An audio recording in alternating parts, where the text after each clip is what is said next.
وَلْتَكُن مِّنكُمْ أُمَّةٌ يَدْعُونَ إِلَى الْخَيْرِ وَيَأْمُرُونَ بِالْمَعْرُوفِ وَيَنْهَوْنَ عَنِ الْمُنكَرِ وَأُولَئِكَ هُمُ الْمُفْلِحُونَ۔ السلام علیکم ورحمۃ اللہ وبرکاتہ۔ الحمد للہ رب العالمین والصلاة والسلام علی نبینا محمد وعلی آلہ وصحبہ اجمعین۔ محترم مشاہدین کرام، اسلامی طہارت اور اس کے فقہی احکام، اس سلسلے کے کئی حلقے آپ کے سامنے آ چکے ہیں۔ خصوصاً آخر میں وضو کے بارے میں بڑی تفصیلات آپ کے سامنے آ چکی ہیں۔ چند چیدہ مسائل جو وضو کے باب ہی میں جس کا ذکر آتا ہے، ان مسائل کا تذکرہ میں نے ضروری سمجھا، اس کے لیے میں نے یہ حلقہ مخصوص کیا ہے۔ آئیے وہ کون سے مسائل ہم دیکھیں۔ نمبر 1،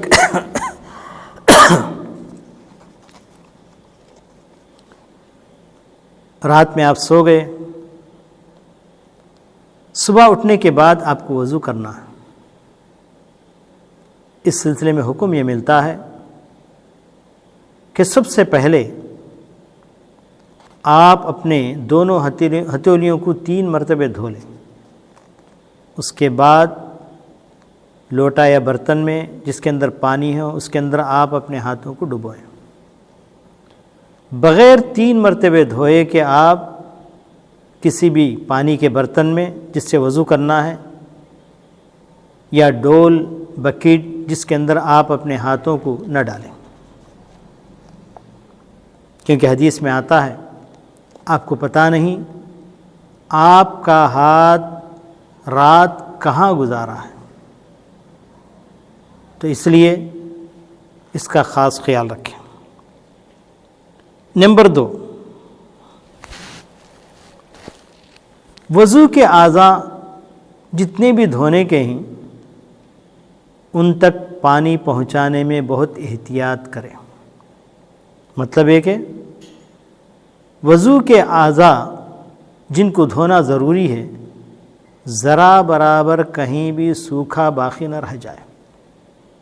مثال کے طور پر انگلیوں کے اندر خلال کرنا، کہیں 2 انگلیوں کے بیچ میں کوئی سوکھا باقی نہ رہ جائے، اور اسی طریقے سے پاؤں کے انگلیوں کے درمیان اچھی طریقے سے دھو لیں، کہیں کوئی سوکھی جگہ باقی نہ رہ جائے، اور اسی طریقے سے کان اور کان کے بازو جو بال ہیں ان کے درمیان میں چمڑی نظر آتی ہے، اس حصے کو اچھی طریقے سے دھو لیں، اور داڑھی کا وہ حصہ جو داڑھی کے درمیان میں سے آپ کی چمڑی باہر نظر آ رہی ہے اس حصے کو بھی اچھی طریقے سے دھو لیں، اور اسی طریقے سے آپ کے پاؤں کی ایڑیاں ان کو بھی اچھی طریقے سے خیال رکھیں اس کے دھونے میں، کیونکہ ایک مرتبہ نبی کریم صلی اللہ علیہ وسلم نے چند لوگوں کو دیکھا یا بعض لوگوں کو دیکھا کہ اس کی ایڑی ابھی سوکھی ہوئی تھی، تو فرمایا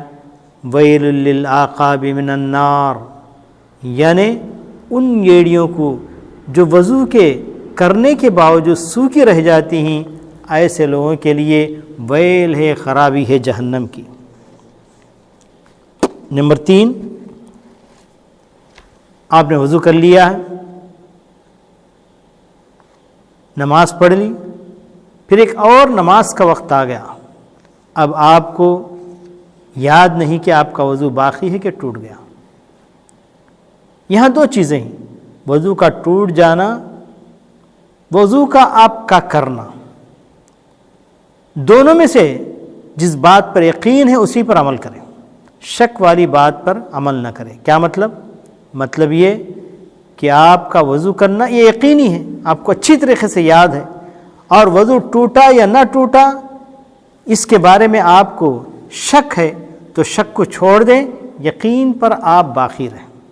اور یعنی آپ کو وضو کرنے کی ضرورت نہیں، اس لیے کہ آپ نے وضو کر لیا ہے۔ وضو کے ٹوٹنے یا نہ ٹوٹنے میں آپ کو شک ہے، شک کو دور کر دیں، یعنی شک کی طرف نہ جائیں بلکہ یقین کے اوپر عمل کر لیں۔ بالکل اسی طریقے سے آپ کے وضو کے ٹوٹنے کا آپ کو یقین ہے، وضو کے باقی رہنے کے بارے میں آپ کو شک ہے، تو وضو کے باقی رہنے کے خیال کو چھوڑ دیں اور وضو کے ٹوٹنے پر یقین کر کے آپ جا کر وضو بنا کر آئیں۔ اور اسی طریقے ایک اور مسئلہ،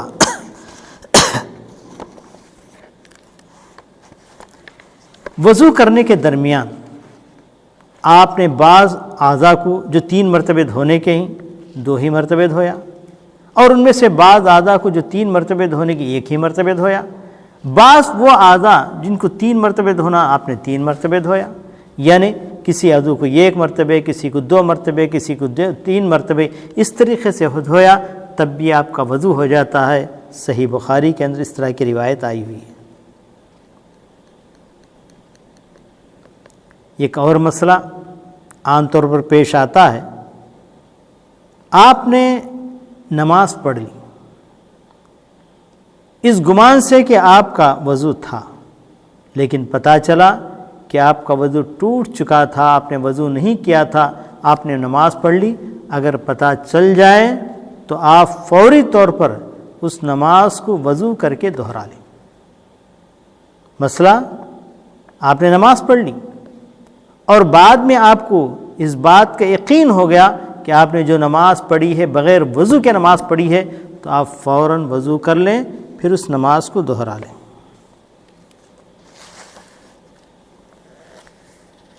یہ چند چیزیں تھیں، اس کے علاوہ چند چیزیں جن کا خیال رکھنا بہت ہی مناسب ہے، بہت ہی بہتر ہے۔ نمبر 1، وضو کے وقت اونچی آواز سے نیت کرنا، اس کو بدعت میں شمار کیا گیا ہے۔ یعنی وضو کرنے سے پہلے آپ پانی لے کر یا نل کے پاس بیٹھ کر بلند آواز سے میں وضو کرنے کے لیے جا رہا ہوں، اللہ کے لیے وضو کرنے کے لیے جا رہا ہوں، میں فلاں کام کے لیے وضو کرنے جا رہا ہوں، اس طرح بلند آواز سے نیت کرنا، اس سے آپ پرہیز کریں۔ نمبر 2، پانی کے اندر اسراف کرنے سے بچیں۔ نبی کریم صلی اللہ علیہ وسلم نے ارشاد فرمایا، لا تسرف الماء ولو انت علی نہر جار، تم پانی کے اندر اسراف نہ کرو، اگرچہ کہ تم بہنے والی نہر کے بازو بھی بیٹھے ہیں، آپ اس نہر سے اتنا ہی پانی لیں جتنے سے آپ کا وضو پورا ہو جائے۔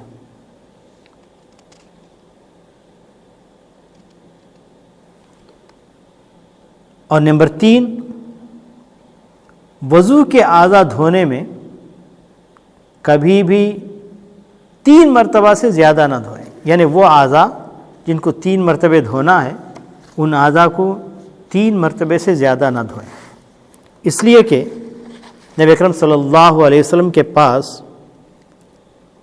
ایک اعرابی آیا، پیارے نبی صلی اللہ علیہ وسلم سے اس نے پوچھا کہ اللہ کے رسول صلی اللہ علیہ وسلم وضو میں کیسے کروں، آپ بتائیے۔ تو اللہ کے رسول صلی اللہ علیہ وسلم نے پورا وضو کر کے اس کے سامنے بتایا، اور اس دوران آپ نے 3 مرتبے، جن اعضاء کو 3 مرتبے دھونے کا حکم ہے، 3 مرتبے دھویا۔ پھر آپ نے فرمایا، یہ وضو ہے جس نے اس پر کسی چیز کا اضافہ نہیں کیا،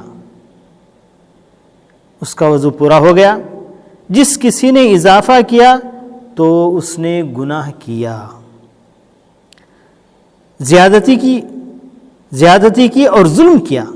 البتہ وہ آدمی جس کا وضو 3 یا